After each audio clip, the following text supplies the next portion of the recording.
September 23ஆம் தேதி திங்கட்கிழமை வானிலை அறிக்கை இது.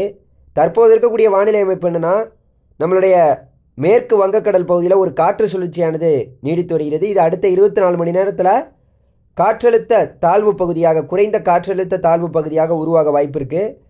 மேலும் அது பார்த்திங்கன்னா தொடர்ந்து மேற்கு வடமேற்கு நோக்கி நகர்ந்து, அதாவது வெஸ்ட் பெங்கால், அதுக்கப்புறம் பார்த்திங்கன்னா ஒடிசா கடற்கரையை நோக்கி நகரக்கூடும் என்று எதிர்பார்க்கப்படுது. இதன் காரணமாக தமிழகத்துக்கு மழை வாய்ப்பு இருக்குமான்னு கேட்டிங்கன்னா, தமிழகத்தில் அவ்வப்போது வடகடலோரத்தில் சென்னை, திருவள்ளூர், காஞ்சிபுரம், செங்கல்பட்டு மாவட்டங்களில் அவ்வப்போது லேசான தூறல் காணப்படலாம். மற்றபடி கடலோர பகுதிகளில், ஒட்டுமொத்த தமிழகத்தின் கடலோர பகுதிகளில் அவ்வப்போது விட்டு விட்டு லேசான மழை இருக்கலாம்.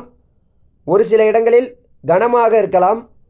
பெரிய மழை வாய்ப்பு தற்போதைக்கு வாய்ப்பில்லை. மாத இறுதியில், செப்டம்பர் இறுதியில் நமக்கு ஒரு நல்ல மழை வாய்ப்புக்கு இருக்குது.